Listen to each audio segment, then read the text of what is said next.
All right, well, welcome to Live from my drum room. My guest is my old friend and music industry legend, Colin Schofield. Colin's 40 plus year career in the music industry includes senior management and vice president positions at Premier Drums, Zildjian Cymbals, Gretsch, and currently Jody Jazz Mouthpieces. In 1989, Colin recruited me to work for Zildjian and was a great mentor to me and others. I learned a lot from him, and I owe him a huge debt of thanks for helping nurture my career in the drum industry.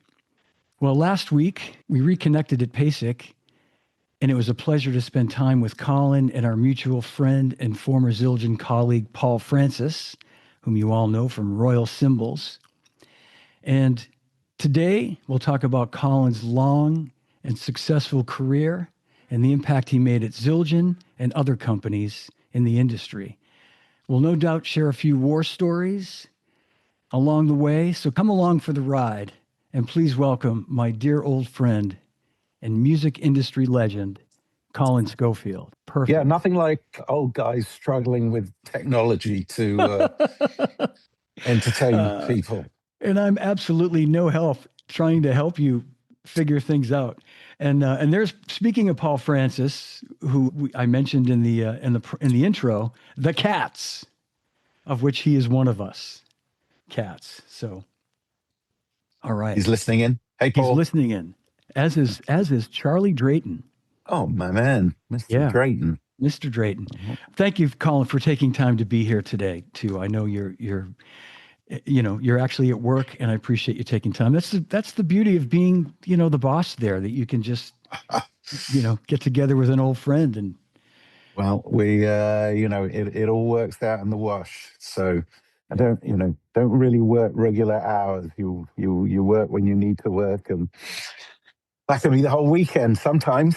So yeah. especially dealing with international customers, but no, wouldn't miss it for the world. Again, thank you very much for inviting me on. I've been watching how your show, if I can call it a show, has been growing and growing and growing, and watched many episodes myself, and been Thank you. fascinated by some of the stories and interviews. And it's truly it's a great honor to participate and be on myself. And I say Thank you, Colin.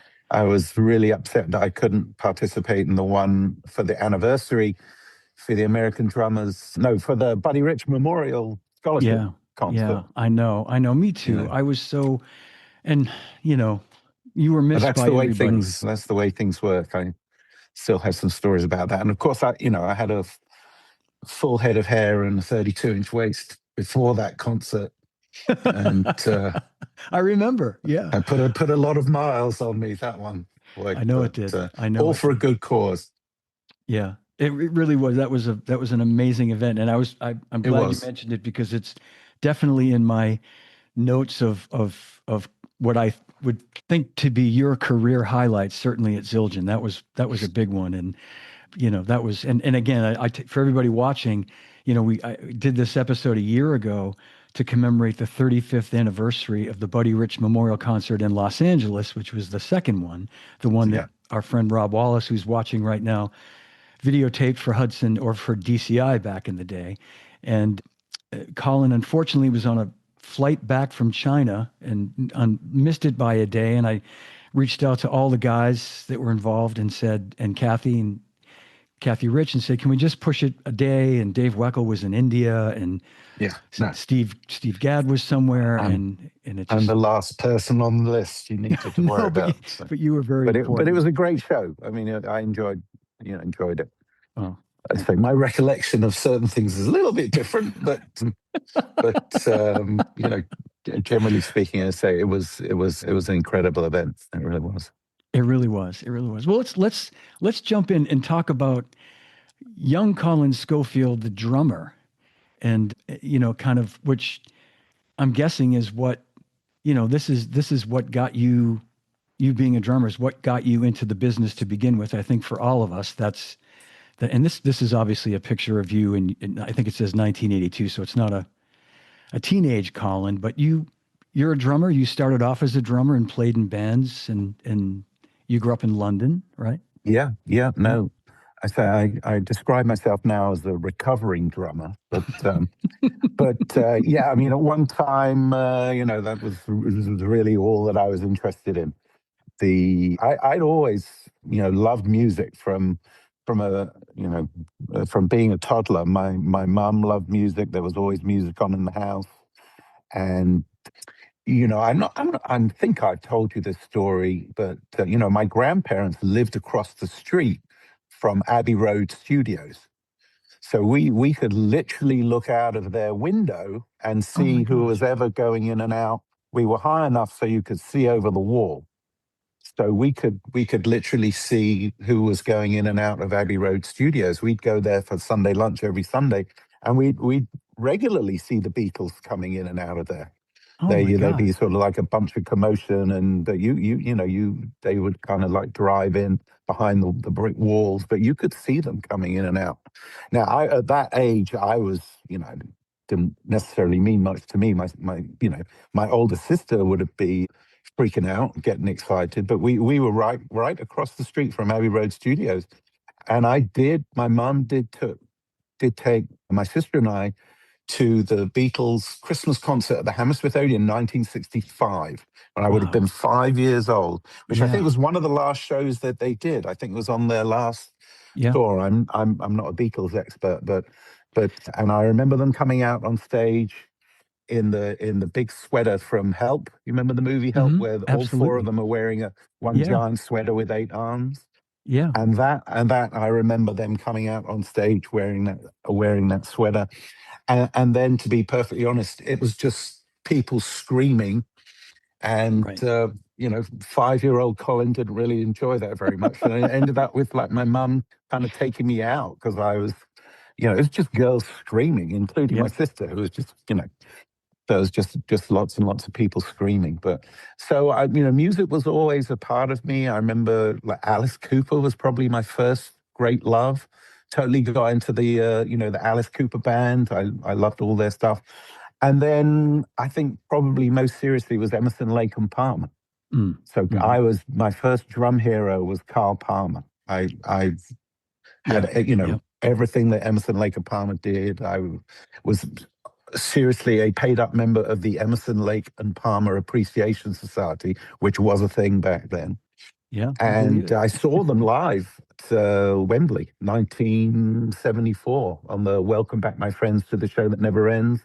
Where by that time Carl had the 2.5 ton, solid stainless steel drum kit, and the Yeah. two Yeah. Yeah. gongs and the timpani, and he'd, ring the bell with his teeth and everything. He was my he was my hero. I mean, I absolutely worshipped him. Yeah. And but I got into playing the drums. It was actually a school friend of mine. I must have been about 12 or 13 years old. A guy, his name was Tim Leong. I owe it all to him. He had a Ludwig, beautiful Ludwig green sparkle kit. And he lived a few doors away from me, and he invited me over. He said, "I've got the kit set up, come on." And he taught me just like a basic beat, Yeah. Just a yeah backbeat. most simple thing. And I picked it up, very quickly. And, and it was like, oh my gosh, I can play an instrument. And, I had some friends at high school. One of them kind of, knew someone who owned a bass guitar, and there was a guitar player. And that was it for me. The first time I actually was playing with other people, and people would come and listen to us. I mean, that was like I was addicted at that point. Yeah. And all I wanted to do was I became obsessed with the drums, and then eventually saved up enough to buy that blue Beverly drum kit, which I bought with my bar mitzvah money, much to my parents' chagrin. But and yeah, that was kind of everything that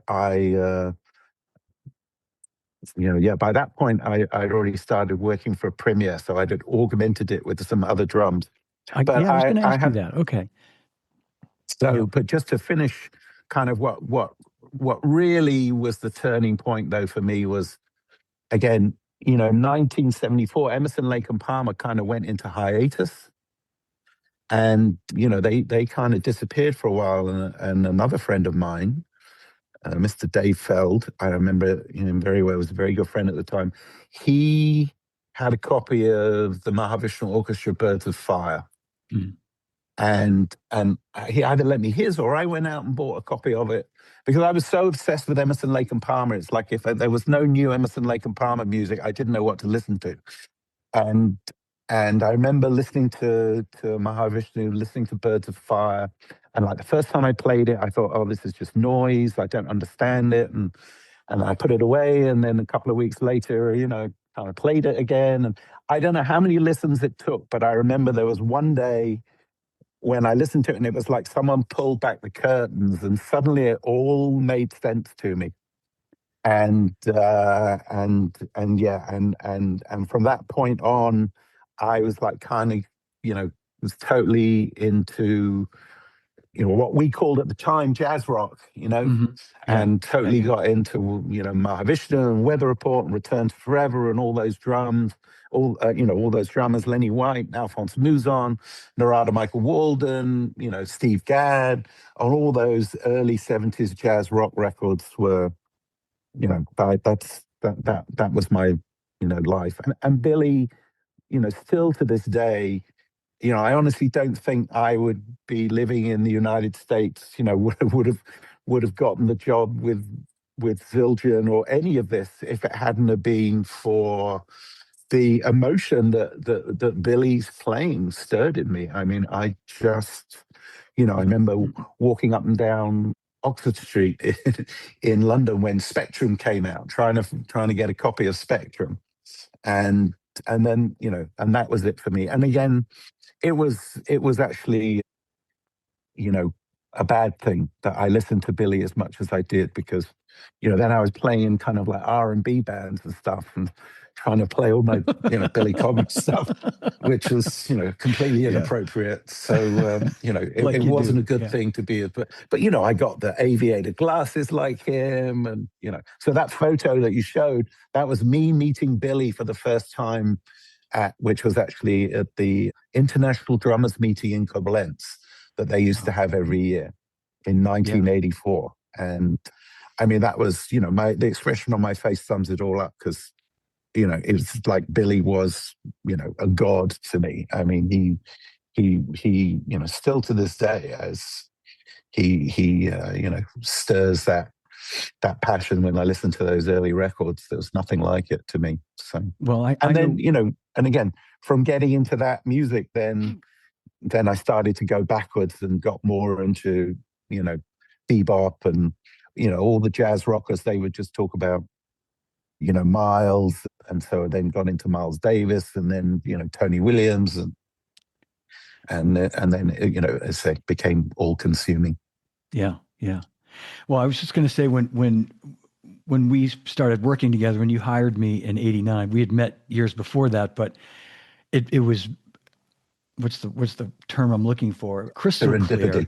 Yeah, well, that Billy Cobham was at that time, and certainly today, as you say, was your hero and your biggest influence. And you and I would be driving into Boston to a show together in your car, and you'd be playing Mahavishnu, and just going, I mean, listen to that, It's a fair cop. But let's jump back or backwards a little bit from meeting Billy in the Zildjian period, but working for Premiere, that was like your first job in the industry. And what did you do? Was it artist relations? Was it like a bunch of different things that you did for? And this would have been the early 1980s when Premiere was a serious, viable drum brand. Yeah. Oh, yeah. And at the time, they still made everything in that factory in Leicester. I mean everything. Every part of the drum set and the tune percussion and the timpani. Yeah. When I first joined them, I had like 2 weeks training where I had to work in the factory. So I would spend like a day at different machines. So there was a day where I was, making they still back then had the slotted, tension rods. Mm-hmm. And I'd be on a machine, making tension rods. And then another day, they used to make drum heads and they used, a metal liner instead of glue, and so I did everything within the factory. I mean, so I went to the University of Leicester. I actually graduated the University of Leicester with a degree in biology, and left that not wanting to have anything to do with biology. But Leicester is where the premier drum company was. The premier factory was in Wixton, not far away. And I just wrote to them out of the blue and just said, hey, I'm, just graduated from university, I have a degree, but, and they were hiring people at that time. And I was the marketing assistant. Mm. And my annual salary was £5,000, which translates to about $8,000 a year. But I was the happiest person in the world. It was a job, and I was working for a drum company. Yeah, and you were 22, still living with your parents, probably. No. In Leicester, I went back into the room that I was sharing a room in a house that I had done as a student. Gotcha. And, okay, so you were really out on your own. Yeah, I was. Oh yeah, no, I just stayed. Stayed up in Leicester. Mm. So, but yeah, that was a fascinating time. So I was doing photo shoots. One of the things that used to drive me nuts at that time, because it was just, it was kind of after the revolution in hardware, where everything became kind of bigger and sturdier and heavier. And if you're going to have a double brace stand, we're going to have a triple brace stand. And it started to get crazy. But all the premier advertising used to drive me nuts, because they'd have a double bass drum kit, and then they'd have a straight cymbal stand in between the two bass drums, instead of a boom stand. Right. So the kit was set up by someone who, the photographer set up the kit, the hi-hat's like in a weird place and everything. And all those, I used to notice that in all the advertising. It was so clearly not set up by someone who, kind of played drums. Mm-hmm. So I was involved. I did the, photo shoots. So I was, kind of corrected all that. And that was, and I was involved in artist relations. So that was when I met our good friend, the very wonderful Mr. Steve White, who while I was at Premier, in fact, I believe that Steve was like the very, very first person I ever gave an endorsement to, which was for Premier Drums, because the drummer in the Jam, Rick Buckler was a Premier artist, was a Premier endorser. Mm-hmm. And the guy who handled all their equipment, Dave Little, who's a character, no longer with us. I remember talking to him on the phone, and he's like, all right, Colin, we got this young kid. He's 16 years or 17 years old. His name's Steve White, and he's brilliant. He's really, really good. And that was it. So we kind of made the decision on the spot to give him a premier endorsement. And that's how I met him for the first time, and got to know him very well. And this, one of these things about this business, you make lifelong friends along the way. And still to this day, whenever I go back to London, I always have lunch with Steve.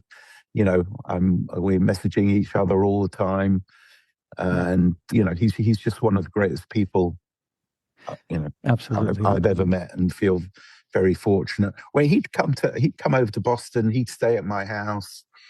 We spent a really funny couple of days down in Provincetown one time, and as I say, we've always been friends.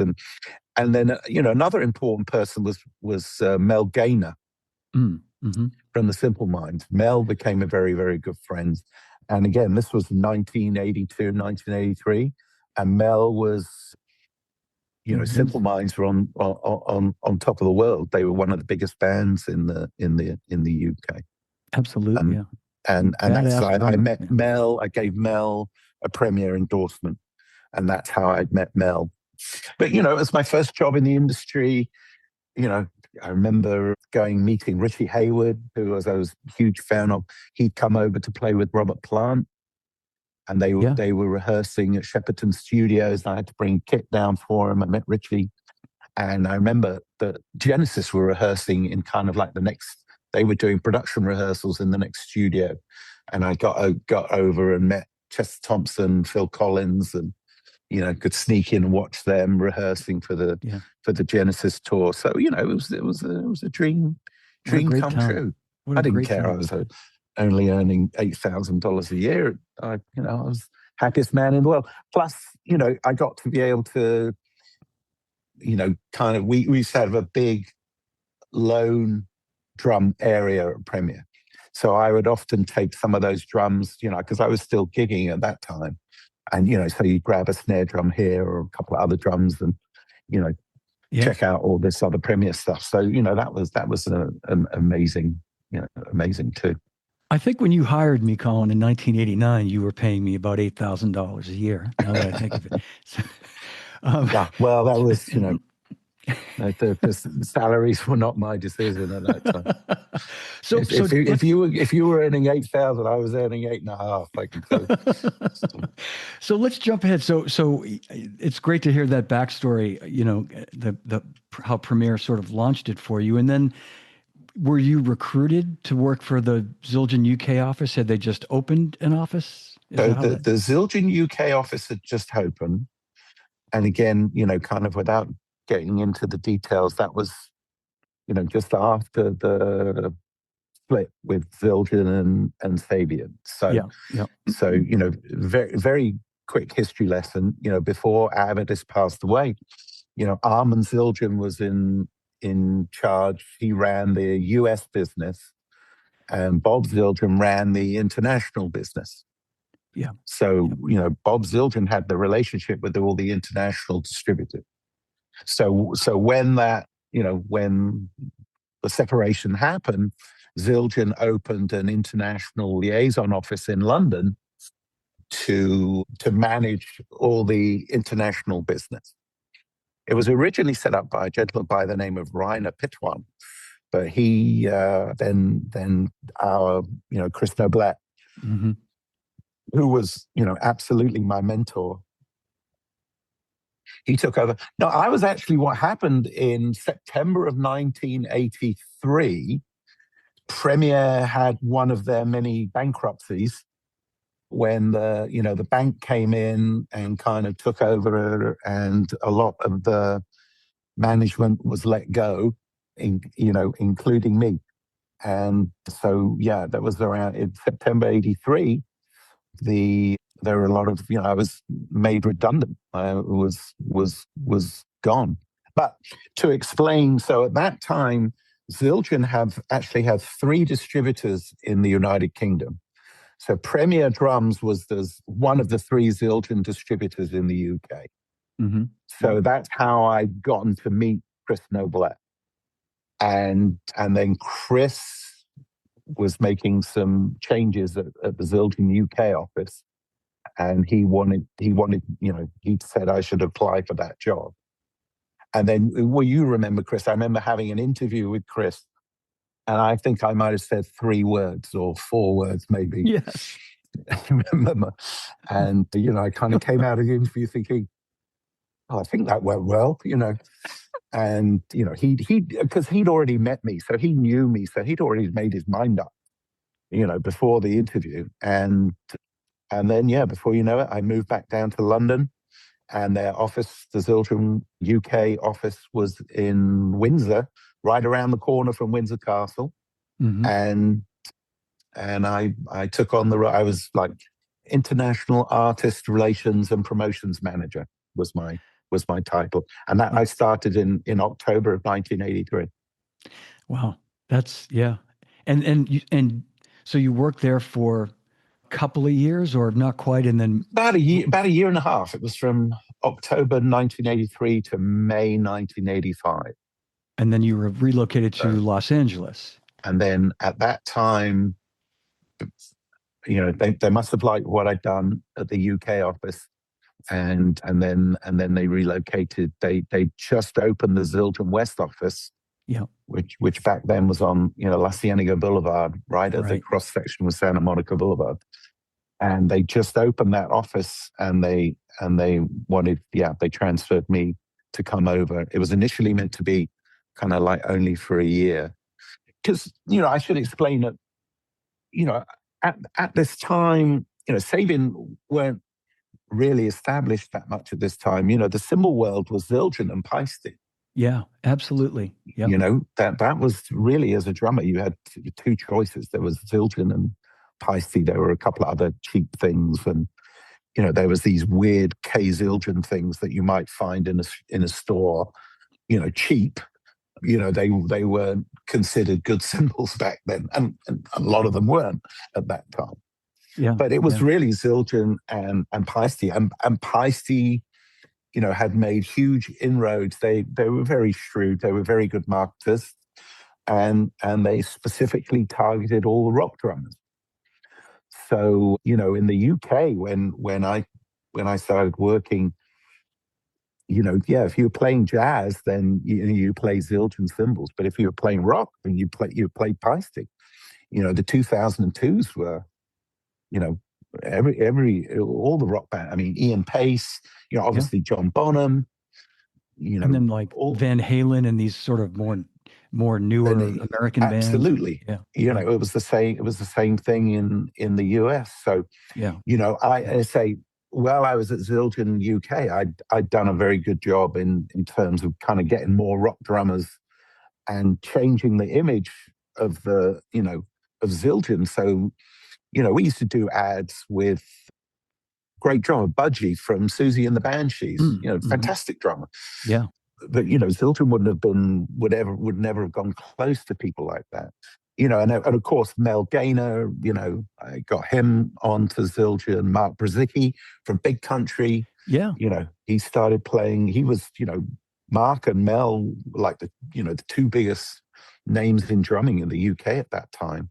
And when those two bands broke, I remember like in '83 or so, they were both Big Country and Simple Minds. They were both playing Paiste cymbals. I remember seeing the videos on MTV, and you were the guy that. And I just want to say, Colin, I had made a note, and we're talking about this anyway, but I want to say personally that we have tremendous love and respect for our dear friend Lenny DiMuzio, who will always have a place in history cemented as one of the all-time greats in artist relations. But you, I think, maybe don't get the credit or recognition that you deserve for all the things you did in signing artists in the 80s before you moved up in the company to become vice president of marketing. And I think most of our industry friends know you as the guy that put together the marketing campaigns and product development with Paul Francis. But I mean, looking at some of these rock drummers that you're talking about in the 80s, I mean, it was, with all respect and deference to Lenny, you were the guy that was, and I say this because personally, when I started in '89 and I got to know a lot of these guys like Randy Castillo, they all knew you and they all loved you, and they'd all say, "Hey, what's Colin up to? Tell him hi for me," and you kind of, I'd say more than Lenny did, you sort of handed me that baton from the artist side of it. So anyway, I just wanted to make that clarification, as it were. Yeah. I mean, what I think, one of the things back then was, kind of, it's difficult to put into words really, but the marketplace had become a lot more competitive. Yeah. And it just wasn't in Lenny's nature to kind of approach a drummer who was playing. They were kind of all, they were all gentlemen in the industry back then. Exactly. Yeah. They were all gentlemen, and no greater gentleman than Lenny. It just wasn't in his blood to go to a Paiste endorser and say, hey, what can we do? And have you tried Zildjian? And what that just wasn't in his nature to do that. Yep. And the same way, and it was, in the US, it was Steve Edelson, who had been a Zildjian endorser. I know. He's in that Zildjian cymbal setup book. And he just started going after everybody, And then even, when Sabian started to get aggressive and they had the whole, so-and-so switched campaign, there was a lot of guys that left Yeah. Zildjian to play Sabian because they were going to get an ad in Modern Drummer or whatever. And Lenny would just be a gentleman about it. It'd be like, okay, well, I understand that you want to leave, and Yeah. and that, and then he would, again, it just wasn't in his nature to be that aggressive and be competitive. Meanwhile, kind of, I'm, on the outside, and again, Lenny was, a legend to me, and I'm thinking, we can't just sit here and have our lunch taken. So again, I should mention the fact that with Lenny, he did sign a lot of rock guys. Oh, I mean, he absolutely. had Yeah. Yeah. Neil Peart. Right. Absolutely. First and foremost, Yeah. Lenny had Tommy the relationship Aldridge. with Neil Yeah. Peart, Tommy Aldridge, Lars Ulrich. Yeah. He Yeah. had signed up, and Joey Kramer. Joey Kramer, absolutely. Aerosmith. The sort of OGs of the rock world. Certainly the Absolutely. American guys. Yeah. Yeah. So And Lenny Simon, had, again, Lenny wouldn't Yeah. kind of discriminate against anyone. I mean, Right. if say, black or white, male or female, if you could play, then he can. You had the opportunity to have a Zildjian endorsement. But I think it was the company as a whole. Just they weren't the face of Zildjian. It was Buddy Rich. Yeah. Kind of Yep. Steve Smith. When he played with Journey, kind of like he was kosher because everybody knew he was a jazz drummer. You know what I mean?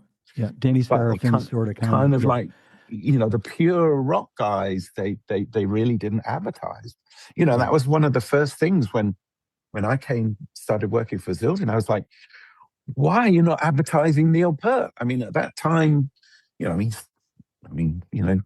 still to this day. But back then in the 80s, I remember Rick Mattingly telling me stories. Whenever they put Neil on the front cover of Modern Drummer, they sold thousands of more copies than any other issue. I mean, he was the biggest drummer on the planet, and it was like that in the UK too. He was enormously popular, and he had a great relationship with Lenny, and but we just never advertised him. The Zildjian rarely did anything with any of those guys. So it wasn't just kind of signing up more rock guys, but it was also kind of shifting the image, the brand image of the company, to say that, hey, Zildjian are great symbols, for rock too. Yeah. And they even had that time where, there was this sort of mentality that, the 2002, and then you remember when the Rude cymbals came out? Yes. When the Rudes came out, and if you turned on MTV, it was, Tommy Lee, Van Halen, Stuart Copeland. You just saw that Peisty logo and that Rude logo. It was like a 24-hour Peisty commercial. Yeah.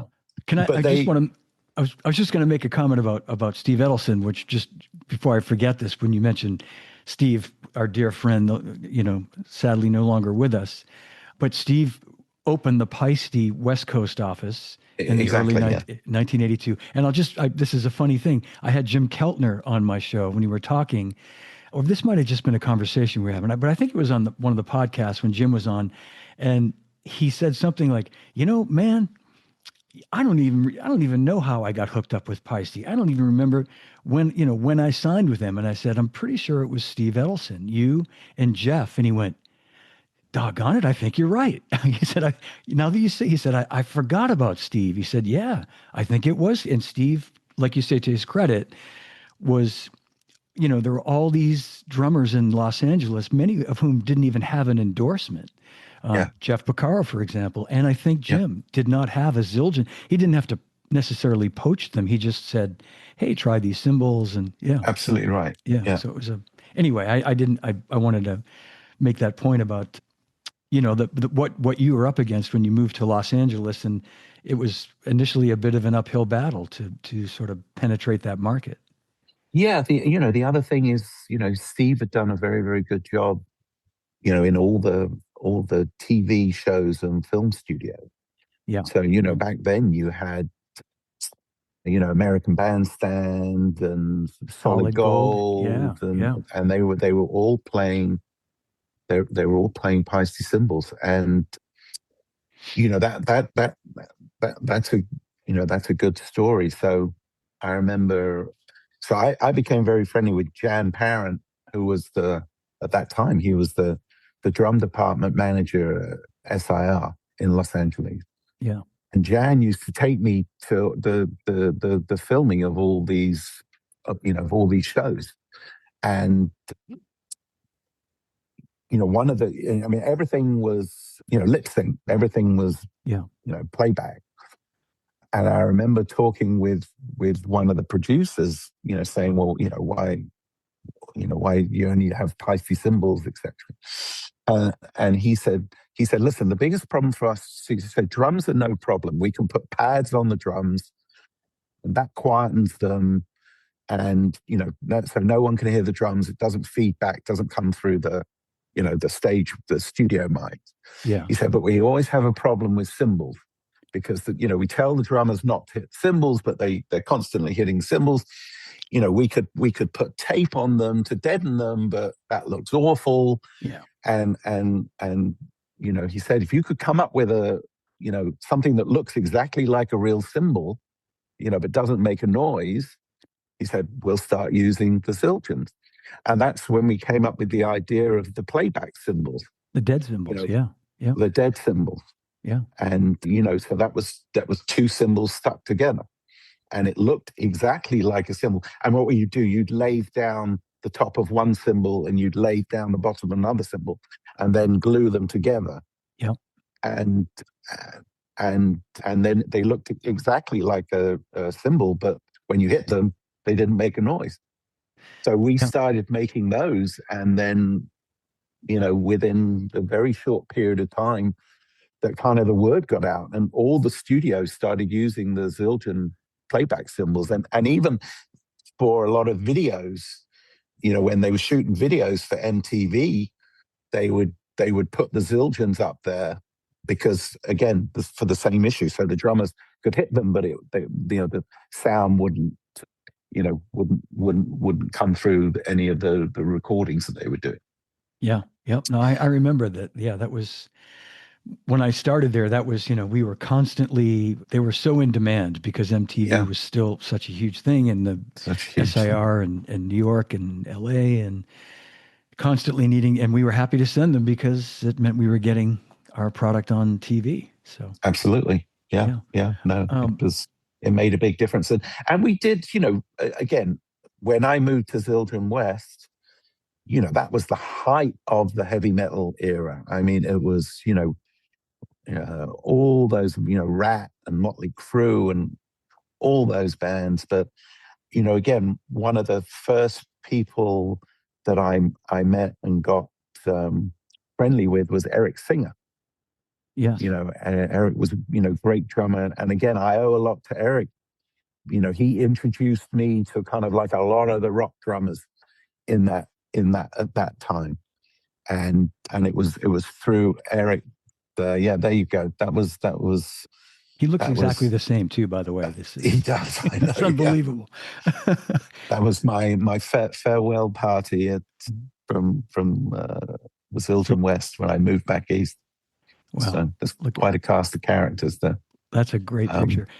And I just want to say, I met you for the first time, as we recalled last week, when we were out at PASIC together in the summer of 1985, when I had moved out to LA to work for Simmons, through our mutual friend Glenn Thomas, or actually Dave Levine, I think, is who made the introduction, who was working for Simmons at the time. But anyway, that was. You were saying, I didn't mean to derail your thought from Eric. I want you to finish. No. And say Eric introduced me. We would go and hang out at the Rainbow Bar and Grill, and he introduced me a lot of guys. That's how I met Randy Castillo, who was as we were just saying, one of the greatest people I ever met, and a fantastic drummer, and I became really, really good friends with Randy. He was just a great guy. Just adored him. And Tommy Aldridge was out on the West Coast at that time. He had just started playing with White Snake, Mm-hmm. and it was funny that at that time David Coverdale kept asking Tommy and Rudy Zaro, the bass player, because Tommy and Rudy were planning a band on their own, and then David Coverdale was kind of like begging them, and then suddenly that record, exploded. The one with the video with Tawny Katane on the car, and I mean, I it was can't remember the name of the tune. Here I go again on my exactly. own. And so and it went totally mega. And of course, Tommy and Rudy were like, "Yeah, okay, we'll join the band now." But I remember hanging out with Tommy a lot, and Rudy was the nicest guy in the world. I remember going, he had an incredible house up in the Hollywood Hills. He was he'd have all these parties up there, and Tommy used to bring me along to these Hollywood Hills parties with all these rock stars. It was crazy. It was good times. A young single man living in Los Angeles. Yeah. In 1985. Boy, what was that like, I wonder? I mean, I was young, single, and it was a lot of fun. It was definitely a lot of fun. I was not single when I lived out there. I mean, I'd already met Vinny from the Zildjian Day in New York. So I would hang out with Vinny all the time. And there's one Vinny story that I want to tell. I'll tell it now before I forget, because a lot of people, there's lots of stories and legends about different people's like sight reading abilities, etc. Yeah. And I remember, so I used to hang out with Vinny a lot, and I remember one time he had a gig in the evening. One time there used to be a baked potato in Pasadena. The one on Cahuenga is, the famous one has always been there. But for a while they had a second club out in Pasadena. And I remember that night Vinny had a gig there, and it was like a fusion, jazz, rock, fusion, whatever. It was pretty complicated stuff. And Vinny had never played with this artist before, and he just got called to do this gig out at the baked potato. And for whatever reason, I'd gone over there. We'd had lunch together, and we were hanging out. And the whole time, Vinny's going, "Listen, man, I got to go and shed these charts. Like, I just need an hour or a couple of hours, and I just got to shed these charts and make sure I'm cool with it." And we just kept goofing off and doing this and doing that. And he's like, "No, man, listen, I got to go and I got to get ready for this gig tonight. I haven't even opened the book. I got to look at the chart." And of course, needless to say, we're just like goofing off the whole time, and we'd go off somewhere. And he never ends up even looking at the book. He never ends up. And I'm like, "Vinny, don't you think?" And we drive together to the gig and everything. And he doesn't open the book once. He doesn't look at anything. And sure enough, and there's no, there's a sound check, but there's no rehearsal. And sure enough, and I'll remember this always, and I remember it so clearly because it was such a lesson for me in kind of, what really separates the men from the boys, in terms of, true greatness. Because, so the gig starts, and, Vinny's got like 2 music stands, and he's got all the charts laid out, and he's playing these tunes for the first time, live. I mean, he's playing them for the first time ever. That's all, it's all original tunes. And the crazy thing for me was, not only was he kind of like nailing everything, and not making any mistakes. I mean, he was there, but he was putting his personality into the music at the same time. Right. He wasn't just reading it. He was in real time. He wasn't just reading it. but he was making it, you know, That's yeah. Vinny That's what separates in the men from the boys. in Yeah. that way that he had, and it absolutely blew my mind because I was, I was watching him, and you think that he's going to be kind of like tentative, but again, it's that whole thing where he's always reading kind of several bars ahead Yeah. all the time, and he's got that kind of a genius brain where, and then that allowed him, and it was an incredible experience to witness it, because I know for a fact I was with him the whole day. He never opened those charts. He never looked at a thing and then played it like that, Yeah. with Yeah. so much personality, and his putting his unique stamp on it. It was astonishing. It's one of the most astonishing things I've ever seen or heard. But like you say, that is what separates the men from the boys. To the Uh, Steve, Gadd again. These guys that can, like you say, they can be several bars ahead, and so that they can, when they get to that point, they've already got the phrasing for it. Yeah, it is amazing. It's just it I can't was even I can't even imagine it no, it was personally. it was and again, it was, I mean, I've seen Vinny play so many times, and you're always awestruck. But when you understood what he was doing as well, it was revelatory to me. I mean, I Yeah, remember it was like I am at the feet of genius. yeah. Incredible, incredible. Well, when we were talking last week at PASIC, and or it might have been in a phone call we had, but I didn't realize, Colin, that you were only in LA just under a year. I when I met you that summer, I I think I had seen you maybe a couple more times because I certainly knew who you were, and I just assumed that it was, like you had made such an impact out there. I assumed you were there for a longer period before you moved to Norwell. So I think that's, like I said, I mean, all the drummers that you came in contact with in that amount of time that you signed, or that you just really, really strengthened the relationship with out there. It's pretty fascinating stuff. It was, yeah, and it was less than a year. Yeah, it Yeah. was. I say from May 1985 to February of '86. But an awful lot happened, during that amount of time, and again, I had a ball. A lot of it was great when, a lot of my buddies were drum techs. Would not Yeah. not only would drummers come over, but guys from England.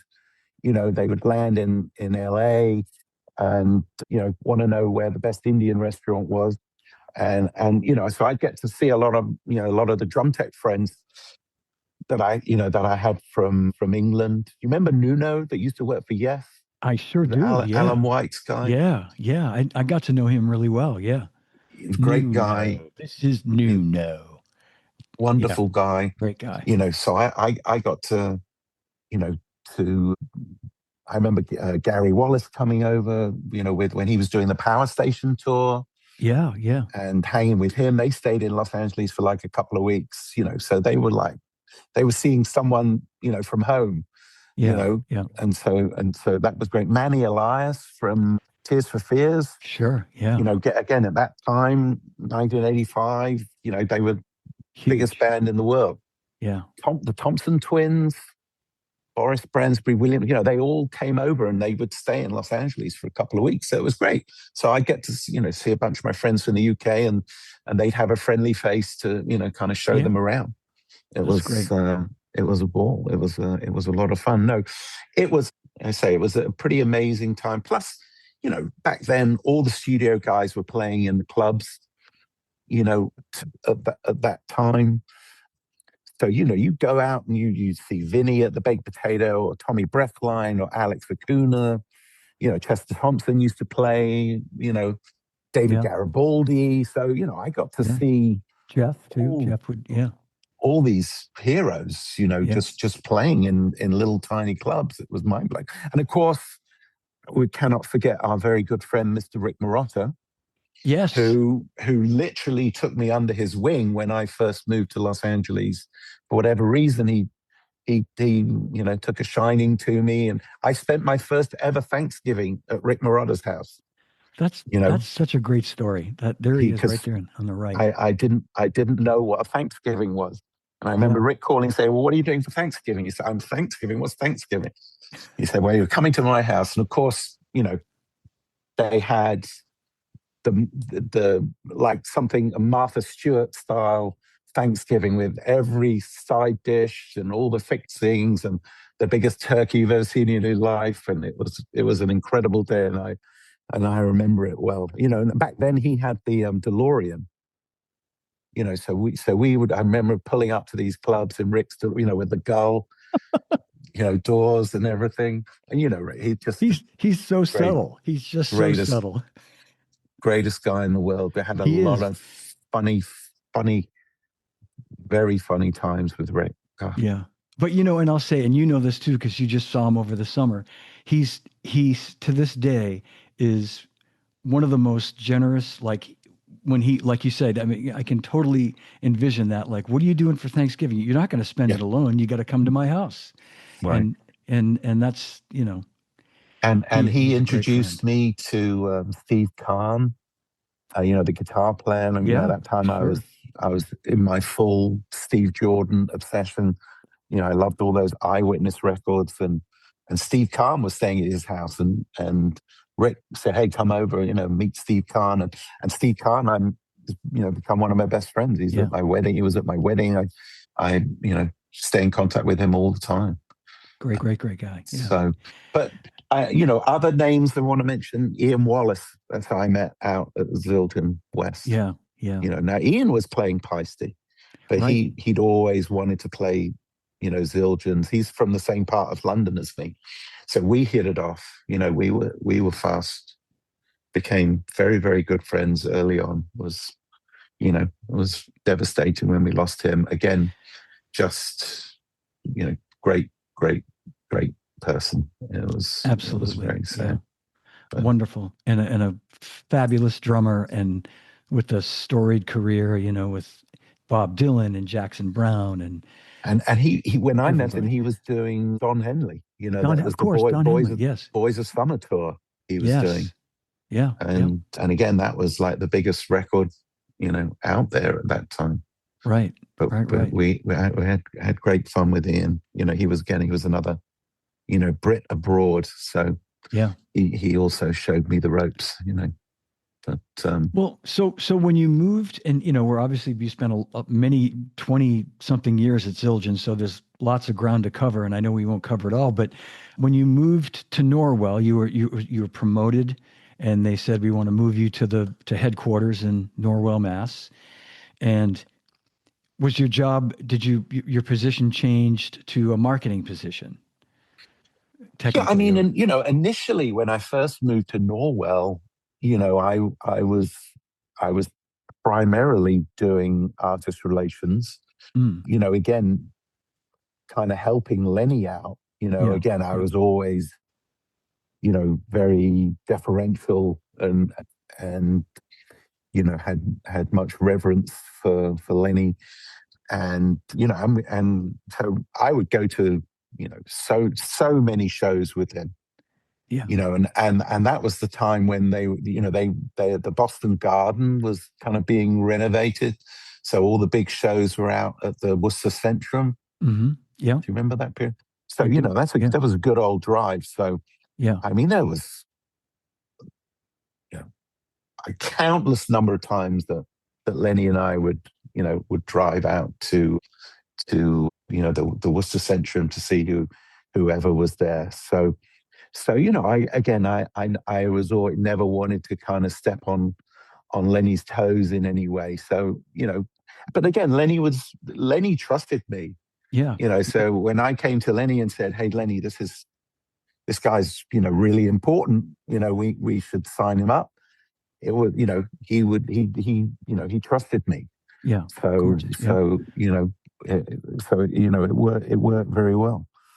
And so no, we worked very very well together. It was, and then slowly but surely, yeah. Then I became kind of a product manager, and Chris Noblet, who had moved to the US also, and Mhm. that's why he wanted me to come over. He wanted me to take over more of a like a product manager's position. And again, I had, there was a lot of guys that I met, from Zildjian, UK. I should mention like Dave Mattox, who'd become, really, really good friend. Charlie Drayton, Vince Wilburn, Simon Phillips obviously was, the big name UK guy, used to do clinics with Simon. But Charlie Drayton I met when he was playing with David Sanborn at the Rock Palast show in Germany. Yeah. And I'd gone over to that. I met him backstage. And that's also where I met Vince, who was playing with Miles. And Charlie and Vince have, just become just, true friends, Yeah. and obviously, still in contact with them to this day. We should tell some Armand stories too, John. I think if Yeah, we don't we should. We absolutely should. we or did you plan to talk about him in a little while? So, Yeah, no, I was definitely going to get to that, and I wanted to just okay. sort of, I wanted to just at least mention that your role had changed and that you were, responsible for. By the time you hired me in '89, you were the marketing guy, and it's Yeah. it's it's great to talk about Chris Noblet when you initially said, you remember Chris, it was hard to get a word in edgewise. When I came down for my interview, my first interview with you and then him, he talked the whole time. I don't think he asked me a question. Yeah. I think he figured you brought me in, so I was probably okay. And then he just went on and on and on, and I just thought like, well, yeah, this went well, like. But he was Yeah. he is such a great guy, but That was Chris. yeah, yeah. But there's so many great Armin stories, and I'm going to find a photo. Speaking of Armin, this is a favorite because it's got a lot of key characters in it. This was a visit that Vinny made to the factory in the early '90s, Okay. and Armin happened to be there, and John King, and I if I remember correctly, I think we took him to lunch at Chili's, Vinny, that is, and all sorts of hijinks ensued as they often Yes, they did would. with Yeah. Vinny in those days. And yeah, but Armin, yeah, but I would love for you to tell an Armin story because he, I Well, mean, again, I think, Armand is certainly, become a legendary character. And, I just feel so fortunate to have been able to, you know, to, to meet him and get to know him, because he's certainly, amongst the most very special people, I ever met in my life, and I always think of the word charisma. It's kind of like you either have it or you don't. mhm. And Armand just had this unbelievable charisma when Armand came into the room, then he immediately became the center of attention. Yeah, But he was the way he treated everybody. Whether you were a guy sweeping the factory floor, to one of the executives, the guy who you know drive the limo to take him to the airport, or you go out to dinner, and the way that he would treat the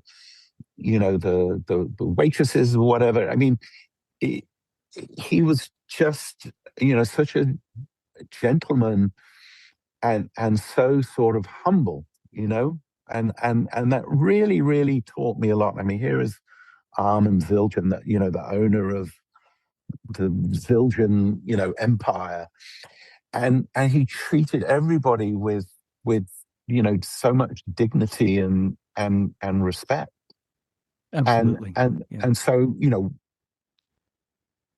my first my first real sort of meeting with him.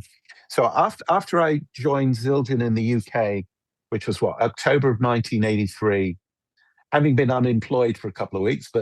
And then in January of 1984, they sent me to Norwell, to have a training session. So I I'd never, it was the first time I'd ever been to the United States. And it's January, there's snow on the ground, obviously on the South Shore. And at that time, the only hotel nearby was the Sheraton Tara in Braintree. There was no hotels in Rockland or anything down there. Yeah. So and here's me, this little nobody from England, and Armand, wants me to have dinner at his house. So to get to know me or whatever. So I remember, and again, this is Armand friggin' Zildjian, and he drives me, and that's where they had the beautiful, beautiful house. So what is it, World's End in Hingham, right on the ocean. And his wife, Andy, she, wonderful, wonderful lady. She had immaculate taste. So it was all antiques. This is the most beautiful house. Yeah. And, the exquisitely decorated and beautiful antiques everywhere. And Andy makes dinner, and it's just the three of us having dinner. And again, I'm pinching myself. It's like I'm having dinner with Armand Zildjian and his wife, and and again, we're getting on great, and then after dinner, the drinks are flowing or whatever, and in the basement of that house, Armand had a drum room. Mm-hmm.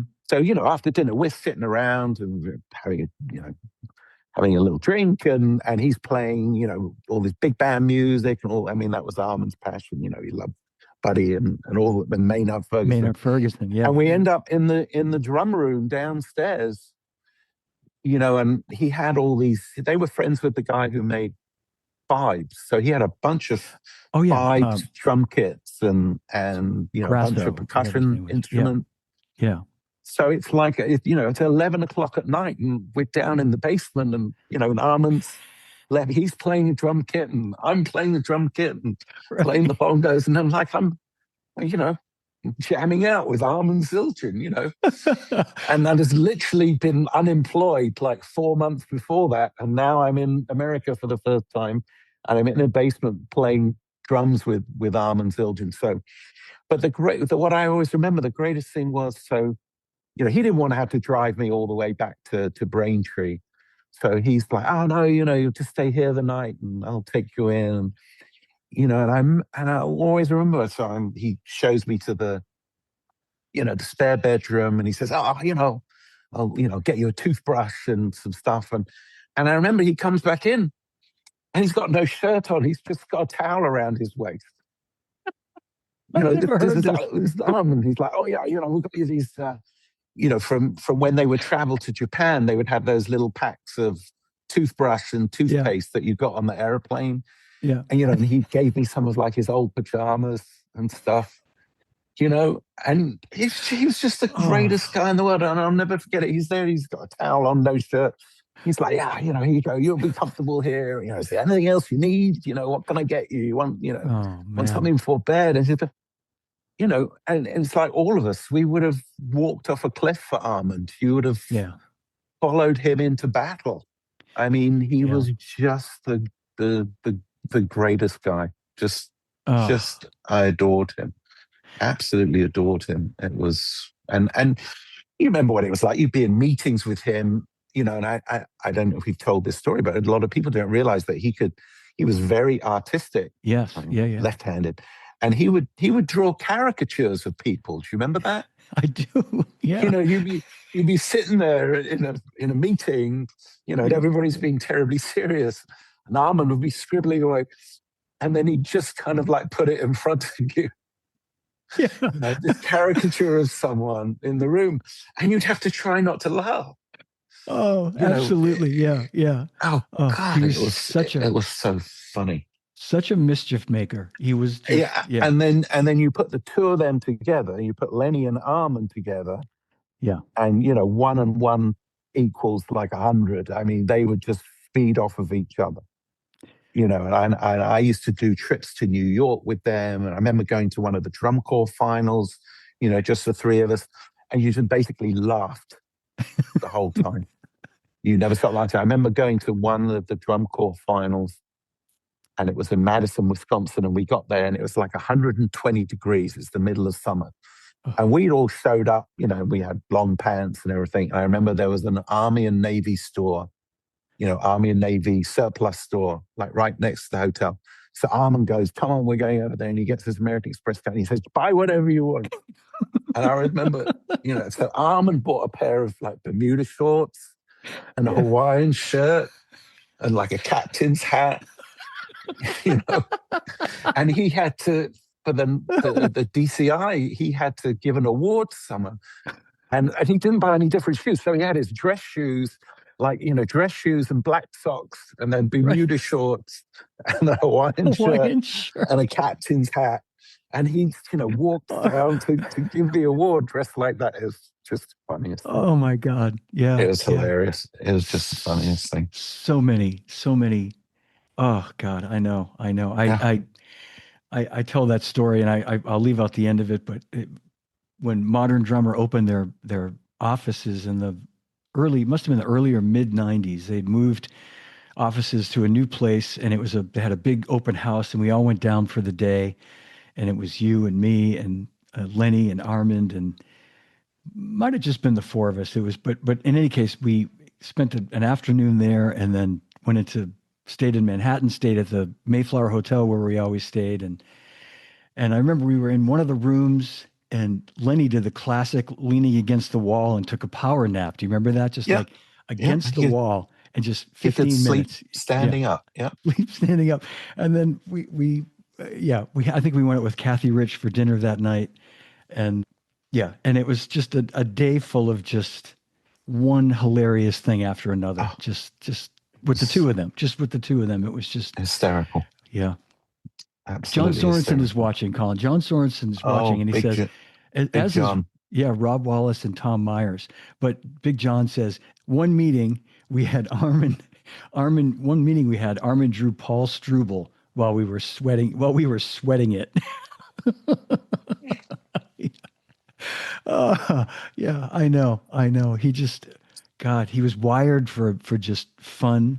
Yeah. But again, as I always tell people, when it was time to be serious, he could be very, very serious. Yes, absolutely. Yeah. And same with Lenny. Lenny, as we said at PASIC, when it came to like knowing cymbals and knowing sounds, there was nobody in the building that came near No Lenny. one close. No one.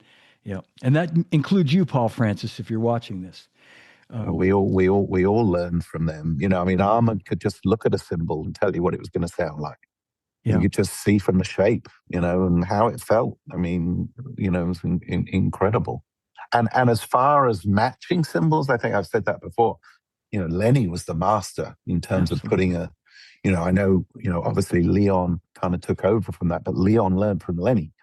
Lenny had an incredible ear for music, incredible ear. Yeah. Incredible ear for cymbals. So we all learned from those guys. They were the master. But Armand, I mean, again, I remember being in R&D meetings with Armand, and he'd look at it and know from the shape that it's not going to be right, Yeah, exactly. Yeah. Exactly. He'd look at the profile of a cymbal and tell you why it wouldn't sound good, or why it might sound good. But he could just look at it and tell you what it was going to sound like, just looking at the profile. Colin, I wanted to show a photo that I think you'll agree it's one for you and I to be very proud of you and us with Elvin Jones at his 75th birthday in New York, which was just an event that if you remember it, you weren't there. But if you remember the '60s, you weren't there. But I just you and I think we can share the memory and be proud of the fact that years of us literally stalking Elvin when he would come to the Regatta Bar every year in Boston with his band, with the Jazz Machine. And I remember the first year we went, you said to me, "We've got to go see Elvin. I bought tickets.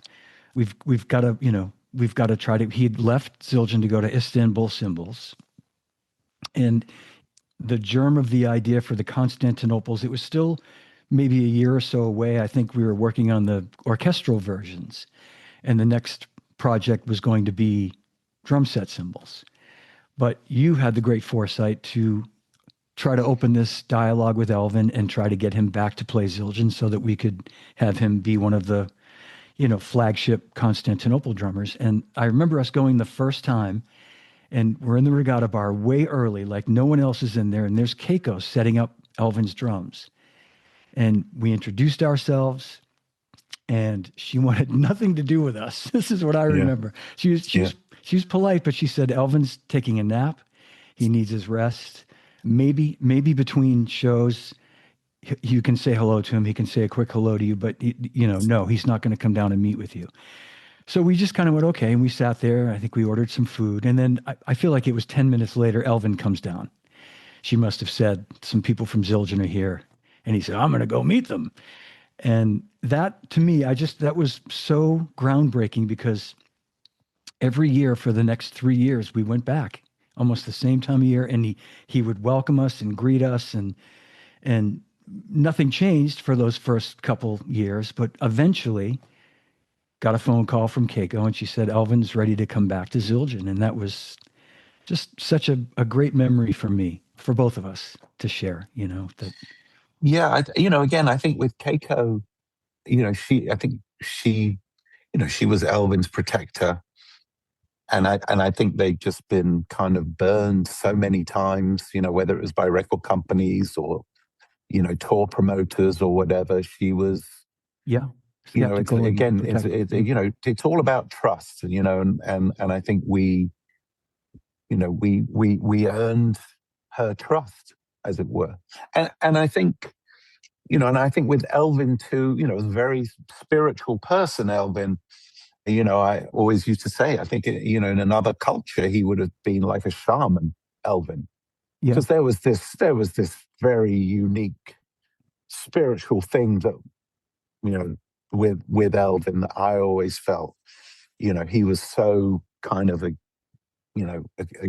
acutely tuned to the vibrations around him, without sounding too pretentious, but he was a very unique person, and like a holy man to me, the way he was. And I think it was when he started feeling that our intentions were genuine, as it Mhm. were, that's kind of like opened the door to at least them be willing to talk, and again, no one can really remember what happened. There was some reason why he had a falling out with Zildjian, and had started playing Istanbul, and I don't think anybody really remembers why or what happened. Even Elvin, I don't I don't think. think he did. Yeah, I think he even said that at one point. And I do have one more thing I was going to say, and this is a little, maybe a little self, serving to myself, and I apologize if it comes off this way, but I remember that first time meeting him,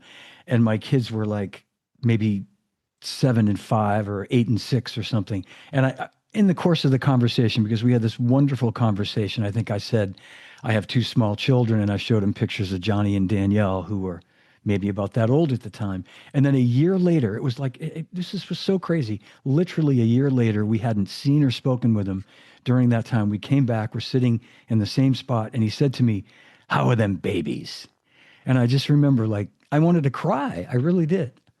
I wanted to cry. I was like, wow. I said, well, now that you ask, here's some recent pictures, but he But was so genuine, so, and like you said, like a philosophical, like he would, even just sitting there in a conversation, he would say these things that were so, like, you wanted to write it down and go, my mm, God, I gotta remember that, what he just said about, just living in the moment, or what something that he might say, and I have one more quick funny story, but and then I'm gonna. and he was also very, very funny.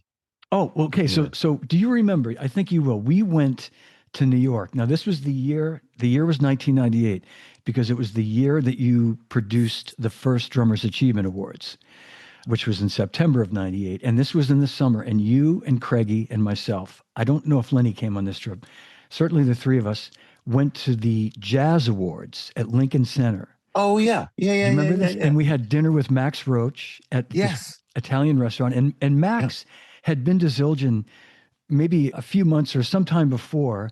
And we'd gone to lunch at the Paparazzi Italian place. And Lenny had said at that time, Johnny, what was that wine we had? Why don't you order a bottle of wine? So I ordered, sheepishly. And I remember Max tried it and thought it was great. So when we went to dinner at this Italian restaurant, I remember he looked at me and he said, you order the wine. He had the wine list and he said, why don't you order the wine? I went, oh God, boy, here we go. Anyway, but that's a side story. So we're at the Jazz Awards, and Elvin goes up to present an award to someone. And you know this story. He's up there, and just as he's about to start speaking, a fire alarm goes off, and the bell is ringing like ding, ding, ding, ding, ding, ding, ding, ding, ding, ding, and Elvin's speaking into the mic, and you can kind of hardly hear him. He's going and then finally he goes, "Dinner is served." Oh my God, I will remember that for Yeah. the rest of my life.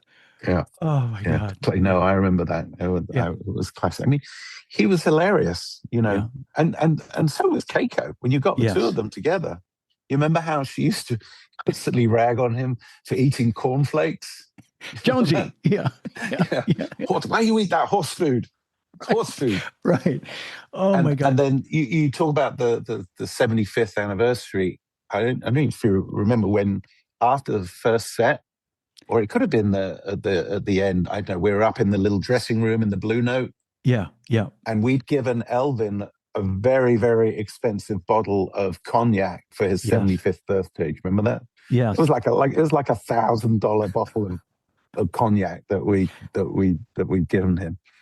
So and the set's over, and he's like, oh, we got to open this. So so he wanted to open it.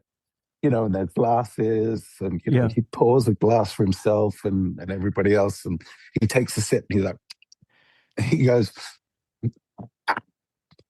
$1,000 a bottle, and worth every penny. It was so funny. He was. Licking his lip. Oh. He was a classic guy. Well, And again, we were just talking about whenever he would come to play at the Regatta Bar, we'd always take him out for dinner, the night before. yeah. And then at that time, I don't know I don't think Eric in the Evening is still going, but there was that jazz show that was on the radio.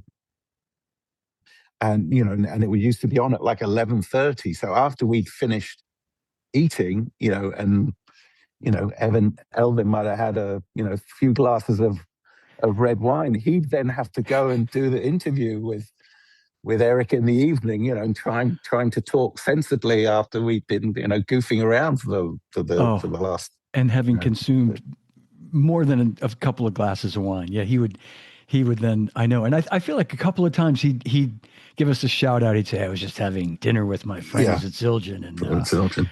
Yeah. And then do you remember the time when NPR interviewed him on the radio for that was for the American Drummers Achievement Awards, I think. Yes.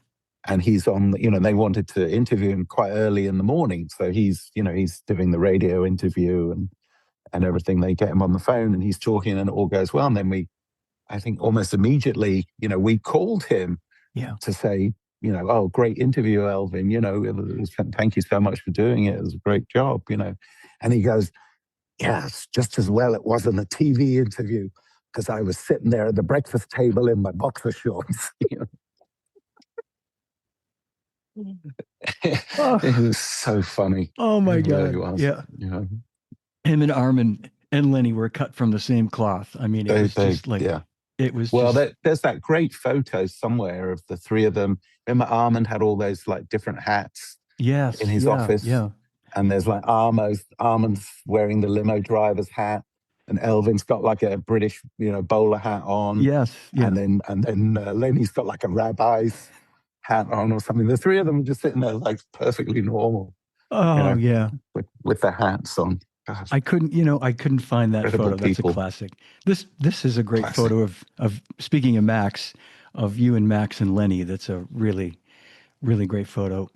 And this might have Yeah, been at that's Paparazzi. It precious. looks like it could have been, It's no, it was at Bella's. I think it was Remember, Bella's. Was Okay. it Bella's? Around, was that the name of the restaurant? It Maybe that's was. where we had lunch that day anyway, yeah, yeah, yeah, It's- Then he would have his swordfish with pascamasca sauce or whatever it's called. So, yeah. no, that was at Bella's. That was in the foyer of Bella's. Definitely, Chip Stern took that photograph, Okay.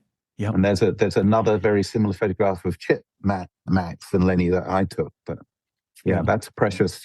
Again, well, meeting Max Roach. Again, it's like royalty. You're Yeah. meeting someone.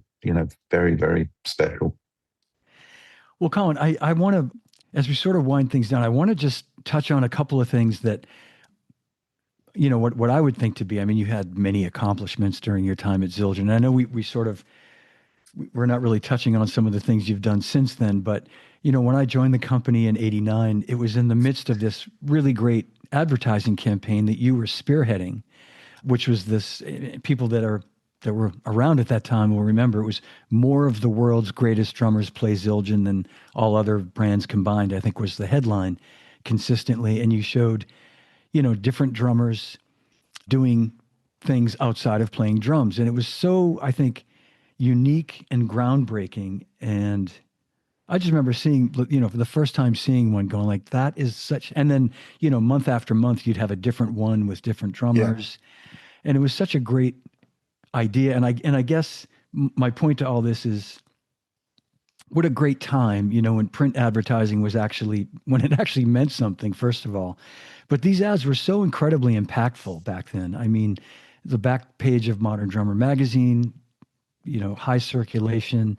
Well, And the original campaign was we took 3 single page black and white ads in Modern that's Drummer. that's right. That's right. And they would be consecutive right hand page ads, and then on the back cover they would all come together. So each of the ads, the black and white ads in the magazine, had 2 drummers, and then all 6 of the drummers would be on the color ad on the back with a particular range of symbols that kind of tied it all together. So, Right. Okay. That's right. I do remember that now. Yes. and I Yeah. remember Steve was the only one we couldn't get a new photo of. So that was from that campaign where I think you got him the something or other when they do that photo shoot near Wurlitzer's where you were Exactly. working. I was working there in 1982 when Zildjian did that photo. Yeah. Yeah. And to me that photo and that ad and that poster is one of the greatest drumming ads ever done. That was before my time. I'm not taking credit for it. It was the advertising agency was Cipriani Kramer, Yeah. and they Yep. used to use a photographer in Boston called Al Fisher. Mm-hmm. And that photo of Steve with where they kind of like spritzed him to make him look like was sweating, and he had the towel around his neck. Exactly. And it was Al Fisher who did the front end. And to me, that was one of the greatest drumming ads ever done. I mean, I had that poster on my wall, forever. I mean, it I was have an one of those too. incredible photograph of Steve. Yeah. I'll just tell you, and I think I told you the story. Jerry Donegan and Lenny and Armand and Rab, I think, all came into Wurlitzer because the studio was literally next door to where on Newbury Street in Boston Right. to Wurlitzer. Yeah. And I knew Jerry better than all the guys. I knew Lenny quite a bit from seeing him, around and some clinics they'd done at the store. But I knew Jerry because I'd called Jerry to order cymbals. He was the sales manager, and he came in and he said, "Hey Johnny, we're doing a photo shoot with Steve Gadd next door. Could we borrow some cymbals? I think they brought some anyway, but could we take some cymbals over?" He said, "If you want to meet Steve, put some cymbals in a bag and come on over, and you can meet Steve." So I go over there, and Lenny was actually the one that said, "Hey, yeah, Johnny, hi, thanks, yeah," and brought me up a spiral stair. There's like a spiral staircase up to like where the dressing room was, where Steve was, and they had a spray bottle, and they were spraying him down to make him look sweaty, and Steve has no recollection of this, of course, but but I met him, and I just remember, like, I was 21, almost 22 years old, and I had, in the last couple of years, had really gotten into him. Like, he had just like changed my whole life in terms of drummers that I'd been listening to up till that time. And He did for everyone. yeah, and I was like, it was a surreal moment for me to actually be, and he was so nice and so soft spoken. And, I had these gold drumsticks necklace, and he went, wow, man, these are cool. Where'd you get those? And this girl that I was dating at the time had given them to me, and I almost took it off and said, here, take it. But yeah, and then that, as you say, that photo, I mean, that ad Amazing. became really just, Because again, back then, Steve, eponymous. he Yeah. wasn't in a lot of ads. Right. I Right. mean, growing up in England, I didn't even know what Steve Gadd looked like. You know, Yeah. I Yeah. didn't know if he was black, if he was white. Well, I had no idea. I remember eventually there was some sort of feature on him in Downbeat magazine where I saw a photo and saw what he looked like. But I had him on all these records, which I just absolutely worshipped him. And when I came over for the Zildjian, the first Zildjian day in New York in 1984, that I didn't meet. That's the first time I met Vinny, but I didn't meet Gad then, even though he played on that. But I think I told you the story when he arrived, Lenny had to go and get him and bring him, and I think Duke was just a baby at that time, Yeah. Yeah. and we were all in the dressing room. And again, this is 1984, so Steve Gadd, not only amongst drummers is a god, but amongst all other musicians, and there were a bunch of other, New York guys that were all there. And I remember it was like the parting of the Red Sea when Steve showed up, and the kind of the crowd in the dressing room all were hushed, and the seas parted and everybody moved aside. And Steve and Carol, holding Duke as a little baby, they kind Mm. of like walked through. He might have stopped and said hi to someone, I'm not sure, but he was just this, mysterious figure, as it were. So this photo, actually the first time I properly met Steve, and that was backstage at Jonathan Swift's in Harvard Square. Cambridge, Yeah. yeah, Yeah. Harvard Square in Cambridge, and he was playing with the Gads Gang, Yeah. the first incarnation of the Gads Gang, with Cornell Dupree and Eddie Gomez, Richard T, and yeah, Armand Zildjian took that photograph. Wow. So that's little goofy me going, oh my God, it's Steve Gadd, it's Steve Gadd. and who knows what Lenny's whispering in Steve's ear. Yeah. Yeah. I know. But that was the first time I met Steve. And then after that, I did get to do a few clinics with him and traveled with him to different places and got to know him a little better. And we'll forever be bonded because we had the same birthday. I was going to say Different birthday. year, but same birthday. Yeah. So, Yeah. That's again, such a great photo right there. Like, and he was just just incredible guy, just wonderful. Again, I know for all the accolades and everything, but I think Steve, his influence, you can never overstate his influence on the modern way that people play drums. I mean, he really did. I think he had more influence than anybody. Back then in those days, he completely redefined, the way you played the modern drum kit. I mean, yeah. it's just no question. And as influential as Billy is, and Neil Peart and all these, Tony, so many, like you say, I think with Steve, you can sort of measure it by, I hate to say people that imitated him, but but it became such a thing to sound like him, to play like him and sound like him. Yeah. Yeah. And even then, even though, you know, eh, even though people, kind of their style evolved, you kind of knew where it was, Yeah. where it was coming from, in terms of the way that he played.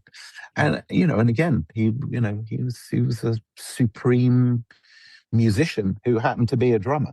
Yeah. His Yeah. musical sensitivity, ultimately, I think, aside from all his innovations and the things that he did on the drum set that no one else had done before, it's just the sheer musicality of everything that he did, and Yeah, everything always served the music first. exactly. Yeah, You know, just identified him as, just kind of in a category all of his own. yeah. Well, I mean, I'm gonna I'm amazing. gonna I want to show a few more photos. We were just talking about Pasek a little while ago, and this is such a great photo that you hadn't seen, which I was happy to share with you. But Yeah, this was Pasek 92 in New Orleans, yeah, yeah. and our friend, And yeah, sorry, go I was going ahead. to say our friend, the late Mike Morse who was at one point my counterpart at Zildjian West, the artist Yeah, relations, who basically was hired when you moved to Norwell. I hired You Mike. hired Mike, yeah, He was the drum department manager of Guitar Center on yeah. Sunset, Alan Morse, who at that time had only just moved to the big store. They yeah, used to have a smaller store across the street, and and I hired Mike to replace me. Yeah, yeah.